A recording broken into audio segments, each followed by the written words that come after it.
80 ans après la fin du règne de Pachacuti, les conquistadors découvrent les Andes. Leur chef est Francisco Pizarro. Peu fortuné, illettré, âgé de 56 ans, il se lance à la conquête de l'Empire Inca avec pour seul bagage son intelligence, son courage et son immense désir de faire fortune. Apprenant la présence de l'Inca Atahualpa à Caramarca, il part le rejoindre. Je dirais que c'est une rencontre manquée, complètement ratée, parce que c'est la rencontre de l'incompréhension.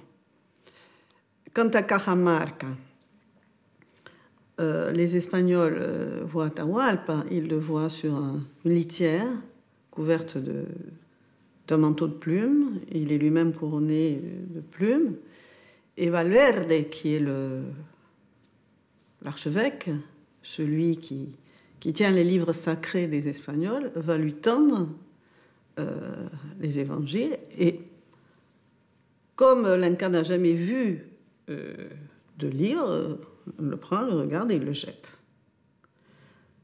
C'est forcément une offense pour les Espagnols, de leur point de vue. Ils venaient aussi pour évangéliser.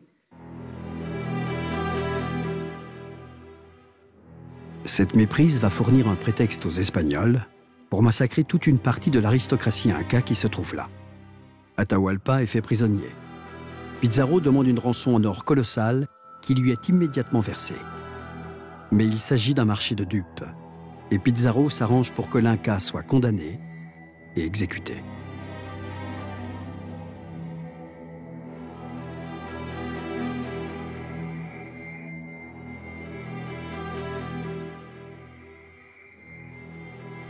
Face à un empire sans tête et divisé, Pizarro viendra à bout de la résistance inca. Et l'essentiel est fait. Les Espagnols sont les nouveaux maîtres des Andes. Les années qui suivent la conquête sont tragiques pour les Incas.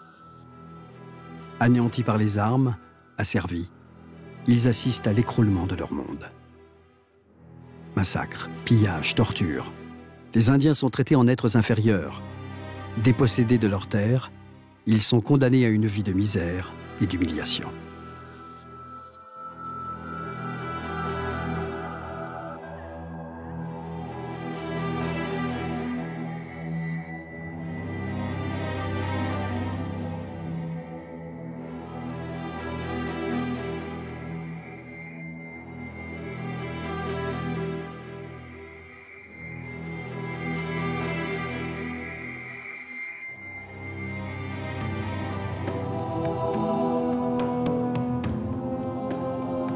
Quelques années auparavant, en 1519, la conquête du Mexique par Hernán Cortés est l'une des plus extraordinaires rencontres entre l'histoire et la légende. Pour les Aztèques, cette année 1519 coïncide avec l'année précise de leur calendrier légendaire, annonçant le retour de Quetzalcoatl, le dieu serpent à plumes. À Mexico City, au palais présidentiel, les fresques de Diego Rivera relatent cet épisode de l'histoire du pays où, en quelques mois, tout a basculé. Côté aztèque, pendant très longtemps, il y a eu une incompréhension de ce qui se passait, de ce qui était en jeu et de ce qui pouvait arriver. Ils n'ont pas du tout envisagé que l'arrivée de ces étrangers étonnants, qu'on a pu prendre à un moment donné pour des dieux, pouvait signifier l'arrêt de mort de leur système à eux et la prise de contrôle de leur système à eux. Quand ils s'en sont rendus compte, il était déjà un peu tard. Bon, on a beaucoup parlé effectivement de l'inégalité des moyens techniques, les armements espagnols, le fait d'avoir des chevaux, des chiens, etc. Ça joue, mais ça joue peut-être à la marge aussi. Mais de toute façon, je pense que la conquête se serait faite tôt ou tard, puisqu'il y avait eu la découverte de cette partie-là du monde et qu'il y avait une volonté de la part de la couronne d'Espagne et de tous les gens qui la représentaient de prendre pied et de conquérir ces nouveaux horizons.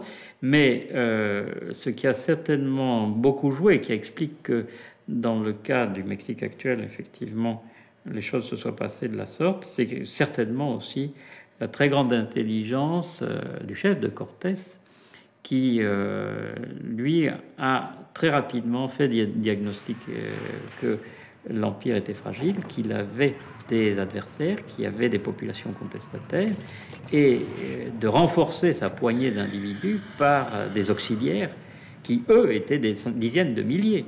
Et donc on fournit le gros des bataillons au moment décisif.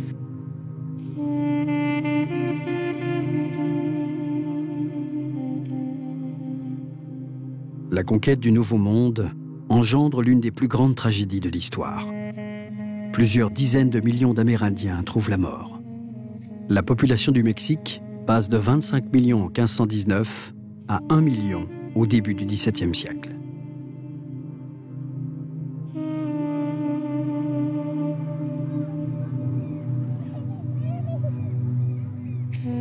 Près de 500 ans après ces pages douloureuses, au Mexique comme au Guatemala, de nombreuses communautés amérindiennes ont conservé les traditions et les croyances venues de leurs ancêtres.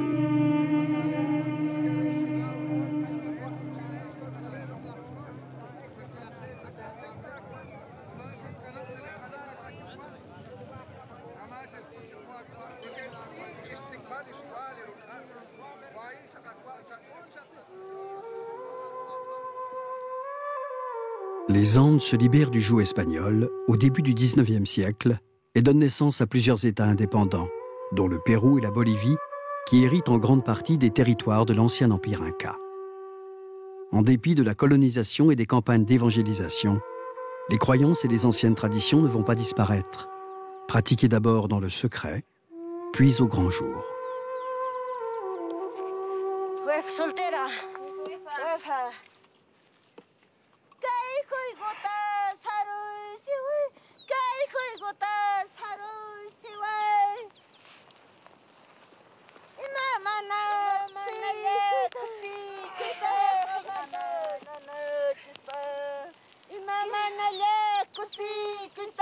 Ces peuples d'Amérique se souviennent avec fierté de leur passé et poursuivent leur très longue histoire.